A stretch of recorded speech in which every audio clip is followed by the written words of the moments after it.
You will hear a number of different recordings and you will have to answer questions on what you hear. There will be time for you to read the instructions and questions, and you will have a chance to check your work. All the recordings will be played once only. The test is in 4 sections. At the end of the test, you will be given 10 minutes to transfer your answers to an answer sheet. Now turn to Section 1. Section 1. You will hear a telephone conversation between an employer from the Wild Dune Spa and Resort and an applicant. First, you have some time to look at questions 1 to 5.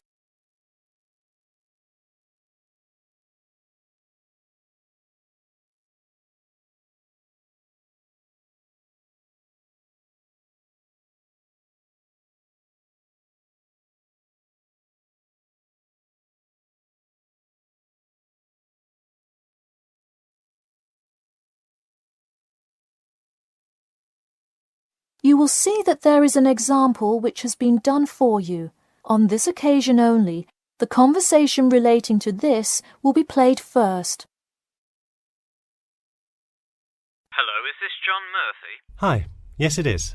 Hi John, this is Ed Heisenberg from the Wild Dune Spa and Resort, calling about your application for our lifeguard position. Do you have a few minutes to talk? Yes, absolutely. The employer says that he is calling about the application for their lifeguard position. So, lifeguard has been written in the space. Now we shall begin. You should answer the questions as you listen, because you will not hear the recording a second time. Listen carefully and answer questions 1 to 5. Hello, is this John Murphy? Hi, yes it is.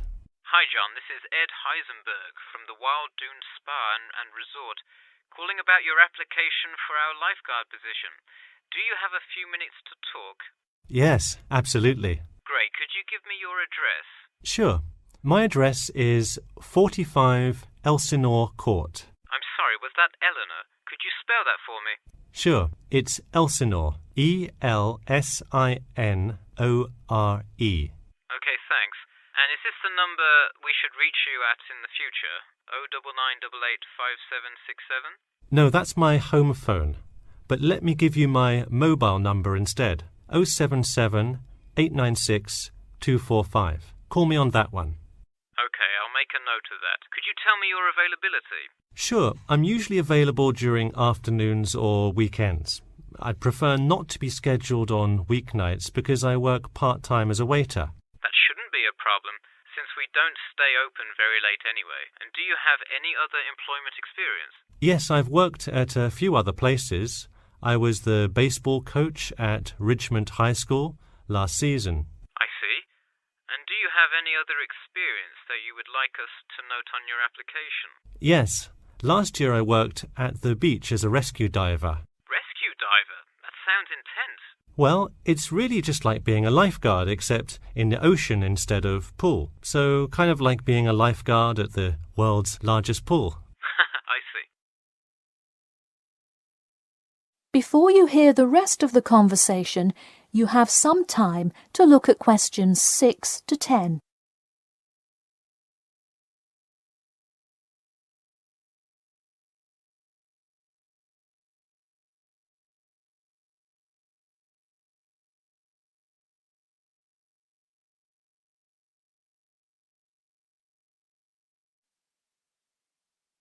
Now listen and answer questions 6 to 10.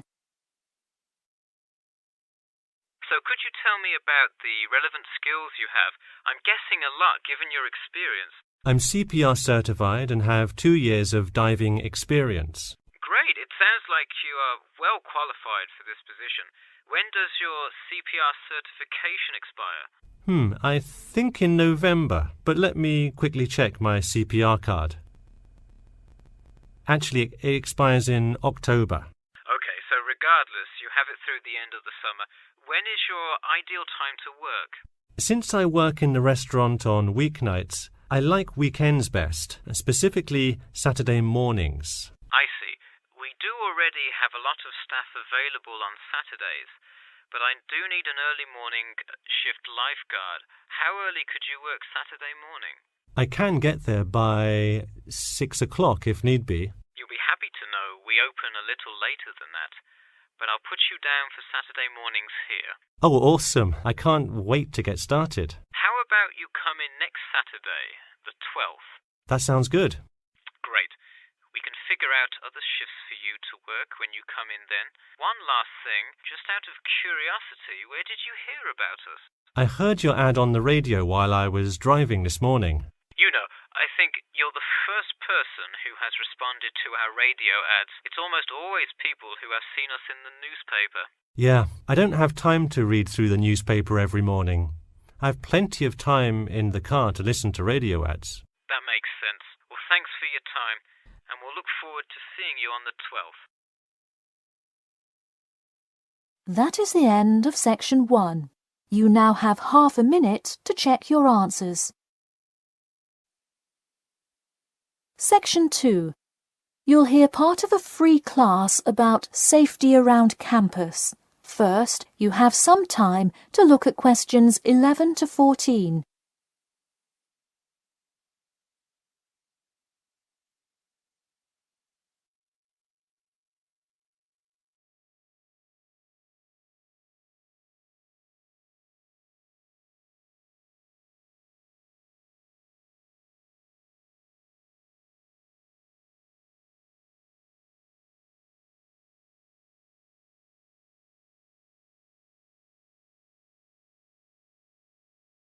Now, listen carefully and answer questions 11 to 14. Good evening. I'm Geoffrey Miller from the University of Nottingham Student Union, and in this week's free class, Carlos Garcia is going to tell us about safety around campus. Over to you, Carlos. Thank you, Geoffrey, and thank you all for your attendance today. Also, I'd like to thank the Student Union here at the university for organising this lecture. Well, I've been serving and protecting the city of Nottingham for over 20 years now as a member of the police department. Does anyone know what type of crime is the most prevalent on campus? I heard someone say drugs and alcohol. That actually isn't too much of an issue. Violence? Nope. Actually, the biggest thing we worry about here is theft. The nature of crime on Nottingham's campus is quite different from that of the surrounding areas. Crime rates across the East Midlands are very difficult to control. We'd like to see the rate stay the same for this calendar year, but it has been increasing steadily over the past 3 years. On campus, however, I'm happy to say that the overall crime rate has fallen this year. You wouldn't think so if you've seen the extremely exaggerated stories in the media. The media has done nothing but cause more concern about crime in our area. Even the crime shows you see today are a little bit far-fetched, but at least viewers know they're not real events. We'd really like to see more factual news articles out there so the public can have a rational sense of the safety level of our society. Before you hear the rest of the talk, you have some time to look at questions 15 to 20.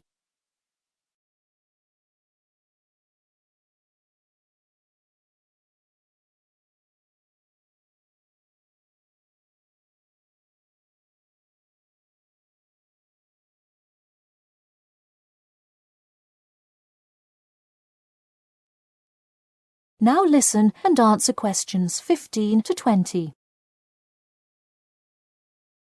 Okay, let's move on to what to do when you see a crime. Do not get involved if at all possible, and do not draw too much attention to yourself by running away in a conspicuous manner. Though most likely, and hopefully, you will not have to experience this situation, if you are being mugged, please do not try to resist. Instead, be compliant and seek help after the incident. Like I said, though, it is highly unlikely that you will find yourself amidst a crime, but it is important to be prepared should it ever happen. We find that educating students and staff on the correct precautions to take is the best way to increase your safety. Just remember to be smart when you're out late at night and avoid any area or person that looks suspicious. I know it sounds obvious, but I cannot stress this enough. It's also not a bad idea to have your mobile phone with you at all times, but be careful. If you're chatting on your smartphone on your way home, you're a prime target for thieves. I'd like to see a show of hands. How many people have left work or the library after 10 p.m. to go home before? A lot of you, right? If you do have to go home late at night, please don't walk home alone. More often than not, there's someone there that will be walking the same direction as you at some point. Walk home with a friend or co-worker. Even if you must use your phone to call someone that's nearby to walk with you, it's always safer to walk home with someone. So when you're walking home, you may feel more comfortable with some sort of self-defense, such as pepper spray. Now, it's your call whether you want to carry something like this or not. However, I absolutely advise against carrying a knife or any other offensive weapon. All too often, they can be used against you if you're disarmed, putting yourself in more danger. For all those interested, the Recreation Centre offers a free self-defense class to all students every Thursday evening. While obviously an introductory self-defense class may not equip you to fight off villains like a regular superhero, it does come in handy sometimes. After taking a self-defense class, you'll surely be more aware of possible dangers and how to deal with them. So hopefully now you have a more complete understanding of the nature of crimes committed on your campus and how to avoid being a victim. I know most students at the University of Nottingham are not the criminal types, but remember that there is no barrier like a wall or something keeping non-students out. There's no army force securing the borders, and I doubt anyone wants it that way. The campus is generally a safe place, but it's not immune to small crimes once in a while. All right, that's all I have to say for today. Stay safe. That is the end of section 2. You now have half a minute to check your answers. Section 3. You will hear a student called Bobby talking to his tutor about the research project. First, you have some time to look at questions 21 to 23.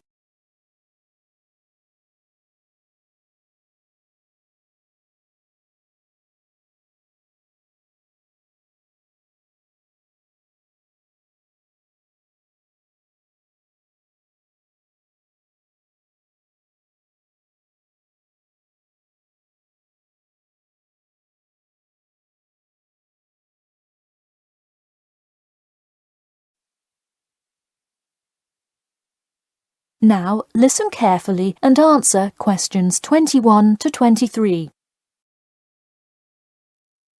Hi, Bobby. Go ahead and sit down. Tell me about your research project. Well, I decided to research football and keys for success on a football team. That sounds great. What are the guidelines for the test? Did the teacher talk to you about it in class? No, everything is on a handout that was passed out.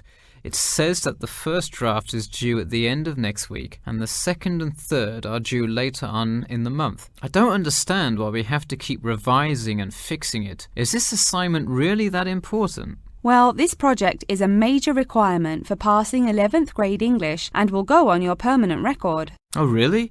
Does that mean it will affect what English level I am placed in next year?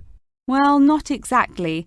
You need a good grade to move on, but it is your overall grade and teacher recommendation that determines what level of English you are placed in next year. Anyway, tell me about your topic choice. Do you play football? Well, actually, it's because my father loves the sport. He watches it every weekend. Cool. It's a good idea to report on something you're interested in. Before you hear the rest of the talk, you have some time to look at questions 24 to 30.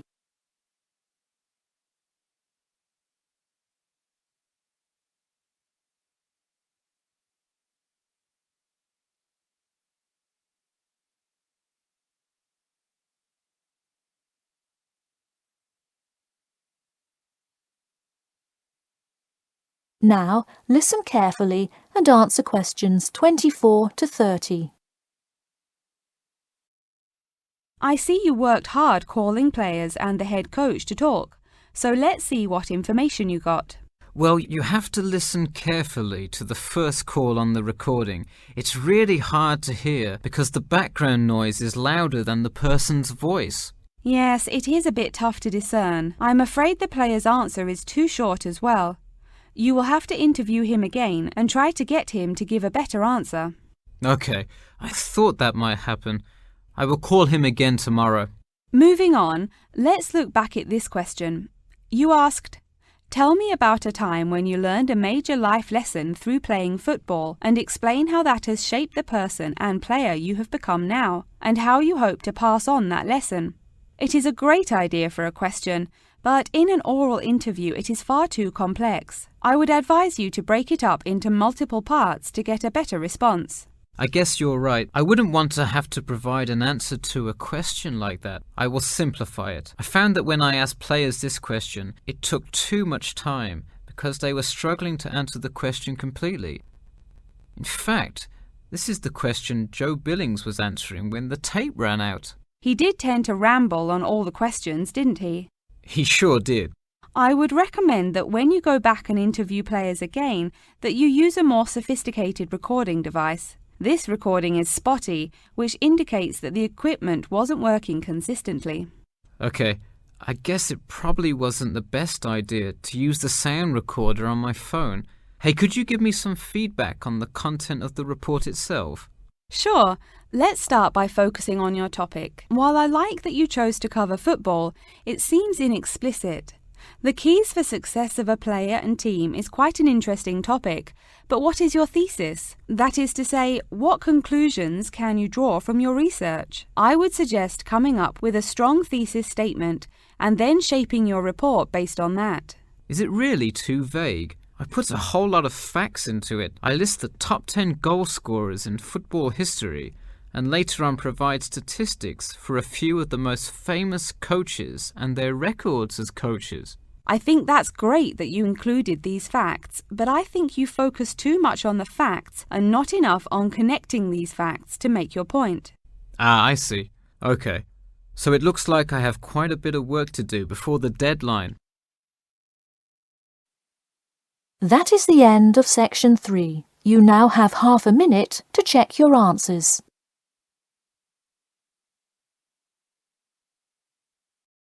Section 4. You will hear part of a lecture about how to give a quality speech. First, you have some time to look at questions 31 to 40.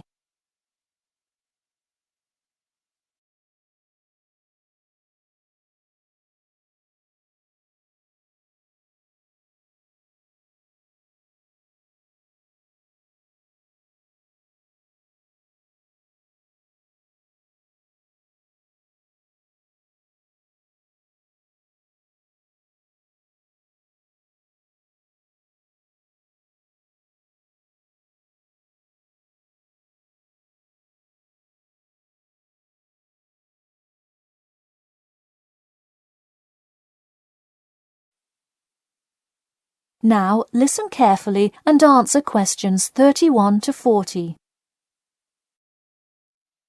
Good morning. Today I am going to cover the daunting task of giving a quality speech, a thought that makes most of us cringe. In fact, 90% of all people feel nervous about public speaking, about 10% of whom are described as genuinely terrified. Hopefully, when we are finished here today, you all will be in the 10% of the population who do not feel nervous at all. Did you know that lecturers tend to get more nervous if the speech they are giving is an important one? It makes sense, right? You probably wouldn't be nearly as nervous to address your residence hall about the proper use of the recycle and compost bins as you might be if you were asked to give the graduation speech to your entire 5,000 student class. So what is it that makes some people completely comfortable in front of crowds? Some people think that the ability to give a good speech is a gift that others are simply born with. This is almost never the case. Public speaking can be learned with practice. The first most important thing you can do to improve your confidence in delivering a speech is to prepare a quality speech.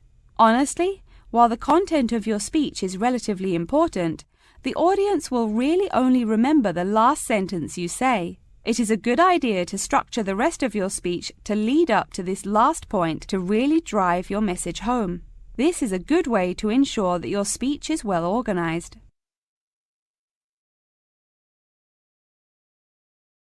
Once you are confident in the quality of the speech you have written, the rest is just about your stage presence. Let's go through some do's and don'ts of public speaking. First, you want to command the attention of the room. Do not, I repeat, do not proceed with your speech until the audience is paying attention. Even Martin Luther King Jr.'s I Have a Dream speech wouldn't have made any difference in the world without the undivided attention of his audience. To continue with the I Have a Dream example, one of the reasons that MLK was such an effective orator was his ability to speak with passion and engage with his audience. That sort of charisma does not come from reading straight from paper. Don't get me wrong, it is a good idea to write your main ideas down on a note card, sheet of paper or something. But one factor that will consistently lead to a boring, forgettable speech is writing down your entire speech. Do not write your full speech down. If you are constantly reading your paper, you are not making eye contact with your audience, and thus failing to really express the feeling that goes with your ideas. I advise you write 1 or 2 ideas, so if you suddenly draw a blank, you have something to jog your memory. If you've written a good speech that you believe in, those ideas should be sufficient to keep you on track. Once you have those ideas written down, give your speech a few practice runs in front of the mirror, into your sound recorder on your phone, or with a friend before it comes time to address a crowd. That way, you can hear how the ideas come across, make sure there are no abrupt transitions, and find out whether you are talking too fast or too slow. Timing is important. Make sure you time yourself beforehand to see how long your speech is. That is pretty much it. With practice, you'll be able to deliver an expert speech that engages and even maybe inspires your audience. Just remember, speak with emotion. No one wants to listen to someone reading from a script. As I come to a close in my speech, I'll point out that I have employed all of these tips that I have covered. I practiced my speech ahead of time and timed it, and I can even show you my one small index card with just 3 simple bullets on it. It's as easy as that. That is the end of section 4. You now have half a minute to check your answers.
Hi, this is IELTS Bob.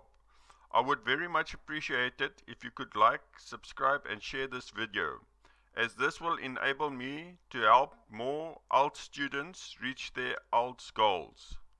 Very much appreciated. Thank you.